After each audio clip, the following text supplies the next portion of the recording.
कितनी सुंदर लड़की है, हंस रही है, यहाँ तक कि कैमरे के सामने नाच भी रही है। हर रोज खुशी खुशी रील्स वीडियो बनाकर सोशल मीडिया पर अपलोड करती है। वीडियो देखकर लगता है जैसे इसकी जिंदगी शायद सबसे सुखी हो। लेकिन अगर मैं कहूँ कि इस हंसी के पीछे ऐसा एक सच छिपा था जिसे सुनकर आपका दिमाग हिल जाएगा। 29 साल की पूजा जाटव, सब उसे डिजिटल क्वीन नाम से बुलाते थे। रोज नई नई वीडियो बनाती थी, अपनी जिंदगी की हर बात हजारों लोगों के साथ शेयर करती थी।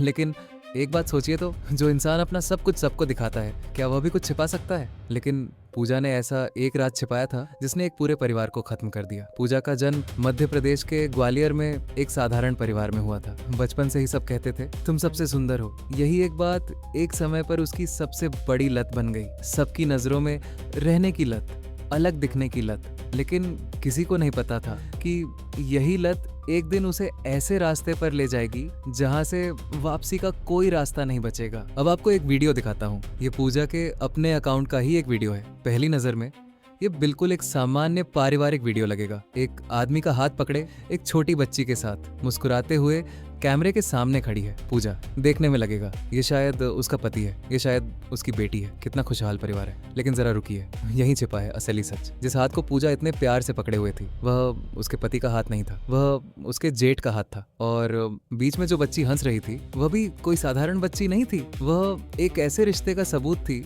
जिसे सुनकर एक पूरा परिवार टूट सकता है। और सच में वही हुआ था, क्योंकि यह सिर्फ एक गुप्त रिश्ते की कहानी नहीं है। इसी रिश्ते से जन्म लिया था एक ऐसी साजिश ने जिसके अंत में मिली थी एक खून से लथपथ लाश। और वह लाश उसी की थी जिसने एक दिन पूजा को अपनी बेटी की तरह घर में जगह दी थी। ये वीडियो आखिर तक जरूर देखिए, क्योंकि अंत में जाकर आप खुद सोचेंगे एक इंसान कितनी बारीकी से झूठ का नकाब पहनकर जी सकता है। और एक बात, अगर आप इस चैनल पर नए हैं तो जरूर वीडियो को लाइक करके चैनल को सब्सक्राइब कर दीजिए। साल 2017, झांसी से करीब 17 किलोमीटर दूर कुम्हारिया गांव में 60 साल की सुशीला देवी अपने पति अजय राजपूत, बड़े बेटे संतोष और छोटे बेटे कल्याण राजपूत के साथ रहती थीं। संतोष की शादी हो चुकी थी रागिनी राजपूत से। अब सुशीला की चिंता थी छोटे बेटे कल्याण की शादी को लेकर। काम के सिलसिले में शहर आने जाने के दौरान कल्याण की मुलाकात पूजा यादव से होती है। पहली नजर में ही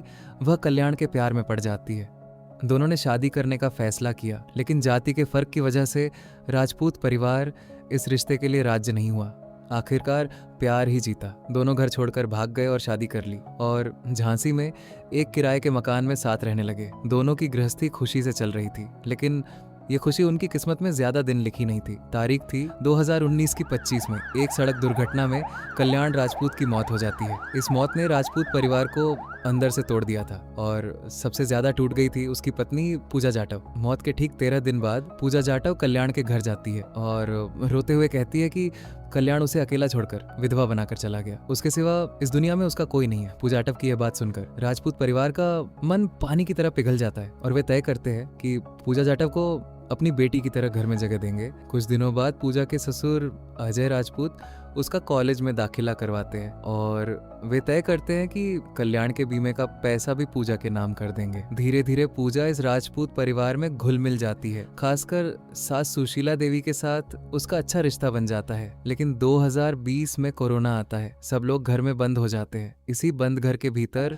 पूजा और उसके जेठ संतोष के बीच धीरे धीरे नजदीकियां बढ़ने लगती है, जो पहले प्यार में बदलती है फिर शारीरिक संबंध में। कुछ दिनों बाद यानी करीब 2021 के आसपास पूजा प्रेग्नेंट हो जाती है। इस प्रेगनेंसी की खबर सुनकर राजपूत परिवार में तूफान आ जाता है। जब परिवार के सदस्य पूजा से पूछते हैं कि ये पेट का बच्चा किसका है, तो पूजा सारी बात परिवार वालों के सामने खोलकर रख देती है। ये बच्चा उसके जेठ संतोष राजपूत का है। पूजा के मुंह से ये बात सुनने के बाद परिवार में तूफान आ जाता है और सबसे ज्यादा दुख पहुंचता है संतोष की पत्नी रागिनी को। इस रिश्ते के बारे में जानने के कुछ दिनों बाद 2022 के आसपास पूजा एक बेटी को जन्म देती है और उसके बाद से घर में रोज झगड़े होने लगते हैं। बेटी को जन्म देने के बाद से पूजा जाटव सोशल मीडिया पर और ज्यादा सक्रिय हो जाती है। आप वीडियो में देख सकते हैं कि पूजा जाटव संतोष राजपूत के साथ कैसे खुलेआम रील्स बनाती है, जिसमें उनकी नजदीकियां साफ नजर आती है। धीरे धीरे संतोष अपनी पहली पत्नी रागिनी की उपेक्षा करने लगता है और संतोष की इस उपेक्षा से रागिनी अपने और अपने बच्चे के भविष्य को लेकर डरने लगती है। इसलिए एक दिन रागिनी सास से गहने मांगती है। इसके अलावा रागिनी अपने पति के हिस्से की जमीन भी मांगती है, लेकिन सुशीला देवी किसी भी तरह राजी नहीं होती। आखिरकार रागिनी 2024 के अक्टूबर महीने के आसपास ससुराल छोड़कर मायके चली जाती है। रागिनी के मायके जाने के कुछ महीनों बाद उसके ससुर अजय राजपूत उसे लेने मायके जाते हैं, लेकिन रागिनी किसी भी तरह ससुराल जाने के लिए राजी नहीं होती। उल्टा अपने ससुर अजय को खरी खोटी सुनाती है और साथ ही रागिनी का भाई आकाश अजय राजपूत को धमकी देता है। अजय राजपूत खाली हाथ अपने घर लौट आते हैं। इसके ठीक 7 महीने बाद 2025 की 16 मई के आसपास पूजा अपनी ससुराल छोड़कर बेटी को लेकर ग्वालियर मायके चली जाती है। 22 जून को पूजा बेटी के जन्मदिन के बहाने अपने ससुर अजय और जेठ संतोष दोनों को ग्वालियर बुलाती है। 22 जून को पूजा बेटी के जन्मदिन का कार्यक्रम खत्म करके दोनों को अपने घर वापस भेजने ही वाली थी। तभी पूजा जाटव और उसकी बहन कामिनी उन्हें घर जाने से रोकती है और एक दिन और रुकने का अनुरोध करती है। उस अनुरोध को मानकर बाप बेटा पूजा जाटव के घर रुक जाते हैं। इसके एक दिन बाद यानी 24 जून 2025 को अजय राजपूत अपने घर लौटते हैं, लेकिन घर में घुसते ही उन्हें अपनी पत्नी सुशीला देवी नजर नहीं आती। तब अजय सोचते हैं कि शायद सुशीला काम के लिए बाहर गई होंगी, इसलिए घर के भीतर अजय सुशीला देवी के आने का इंतजार करने लगते हैं। लेकिन काफी देर तक इंतजार करने के बाद भी सुशीला देवी घर वापस नहीं आती। तब अजय सुशीला देवी को ढूंढना शुरू करते हैं। ढूंढते ढूंढते एक मोड़ पर उन्हें दिखता है कि सुशीला देवी बिस्तर पर लेटी हुई है। ये देखकर जब अजय सुशीला देवी के पास जाते हैं तो जो कुछ वे देखते हैं वह सुनकर आपका दिमाग हिल जाएगा। सुशीला देवी बिस्तर पर लेटी नहीं थी, बल्कि उनके हाथ बंधे हुए थे और मुंह में कपड़ा ठूंसा हुआ था। सुशीला देवी को देखकर लग रहा था जैसे किसी ने उनकी हत्या कर दी हो। लेकिन यहाँ सवाल ये उठता है कि आखिर ये हत्या किसने की। इसी के साथ घर के भीतर अलमारी टूटी हुई हालत में पड़ी थी। यहाँ तक कि इस टूटी अलमारी से गहने और नकद 8 लाख रुपए भी गायब थे। ये सब देखकर पहले लगा कि डकैती की वजह से हत्या की गई है, इसलिए झांसी जिले के टहरौली थाने की पुलिस को खबर दी जाती है। पुलिस शुरुआत में जांच में जुटती है और शक करती है रागिनी और उसके भाई आकाश पर, क्योंकि जमीन को लेकर उनके साथ पहले से झगड़ा चल रहा था। लेकिन रागिनी और उसका भाई आकाश टहरौली थाने आकर खुद को निर्दोष बताते हैं। तब पुलिस उनके सीसीटीवी फुटेज और कॉल रिकॉर्ड की जांच करती है और उन्हें निर्दोष मानकर छोड़ देती है। आखिरकार पुलिस को जांच फिर से शून्य से शुरू करनी पड़ती है। इसके बाद पुलिस को पूजा पर शक होता है और यहाँ पुलिस के पूजा पर शक करने की वजह थी।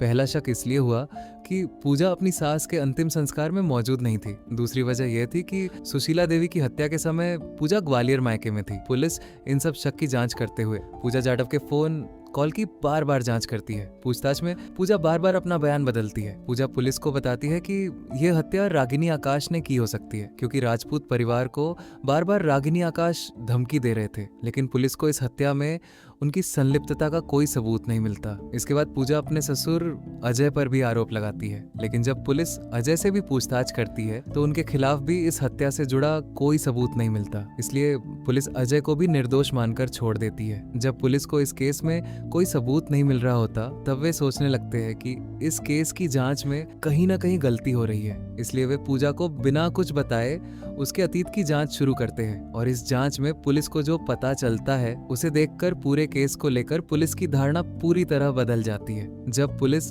पूजा के अतीत को खंगालना शुरू करती है तब पता चलता है कि 2014 में पूजा की पहली शादी रमेश नाम के एक व्यक्ति से हुई थी। शादी के बाद कुछ दिनों तक सब ठीक चला, लेकिन बाद में दोनों के बीच रोज झगड़े होने लगे। रमेश की नजर में पूजा एक चरित्रहीन लड़की थी, क्योंकि पूजा जाटव ज्यादातर समय सोशल मीडिया पर सक्रिय रहती थी और रमेश को ये सब पसंद नहीं था। इसलिए वो पूजा को बार बार रील्स वीडियो बनाने से मना करता था, लेकिन पूजा किसी भी तरह रमेश की बात नहीं सुनती थी। इसलिए रमेश रोज रात को शराब पीकर आता और इन्हीं बातों को लेकर पूजा की पिटाई करता। रोज रोज पूजा के साथ बुरा व्यवहार होने की वजह से तंग आकर उसने एक भाड़े का हत्यारा तय किया रमेश को मारने के लिए। लेकिन रमेश की किस्मत अच्छी थी। हत्यारों ने रमेश पर गोली चलाई, लेकिन रमेश किस्मत से बच गया। रमेश तब इन हथियारों की जांच के लिए पुलिस के पास जाता है और इस जांच में सामने आता है कि इस हमले के पीछे उसकी पत्नी पूजा खुद थी। 2018 में रमेश ने पूजा के खिलाफ हत्या की कोशिश का मामला दर्ज करवाया और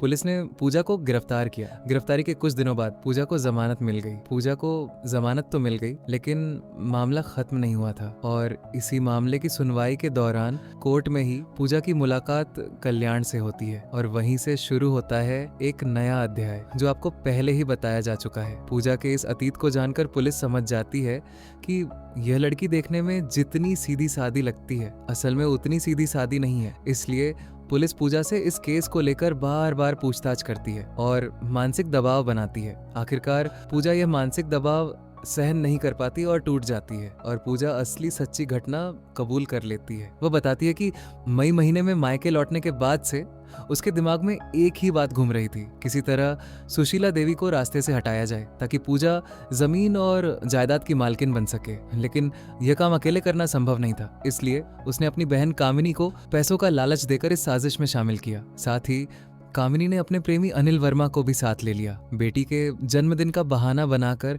अजय और संतोष दोनों को ग्वालियर अपने मायके बुलाकर सुशीला को अकेला कर दिया गया। तारीख थी 24 जून। सुबह के वक्त कामिनी और उसका प्रेमी अनिल वर्मा झांसी से करीब 17 किलोमीटर दूर कुम्हारिया गांव पहुंचते हैं। इस गांव में पहुंचकर सबसे पहले वे अजय राजपूत के घर सुशीला देवी को ढूंढने जाते हैं, लेकिन सुशीला देवी उन्हें घर में नहीं मिलती। तब वे पशुओं के बाड़े की तरफ जाते हैं। वहां उन्हें सुशीला देवी पशुओं को चारा देते हुए दिखती है। दोनों सुशीला देवी के पास जाते हैं और अपना परिचय देते हैं। तब सुशीला देवी उन दोनों को घर ले आती है और उनके खाने का इंतजाम करने के लिए रसोई घर में जाती है। और इसी मौके का फायदा उठाकर कामिनी और उसका प्रेमी अनिल वर्मा सुशीला देवी पर टूट पड़ते हैं। पहले वे सुशीला देवी का गला दबाते हैं और मुंह से कोई आवाज ना निकले इसलिए मुंह में कपड़ा ठूंस दिया जाता है। फिर गला घोंटकर हत्या कर दी जाती है और इस हत्या को डकैती जैसी घटना दिखाने के लिए अलमारी तोड़कर गहने और नकद 8 लाख रुपए लेकर फरार हो जाते हैं। जून महीने के अंत में पूजा और कामिनी को गिरफ्तार किया जाता है, लेकिन अनिल वर्मा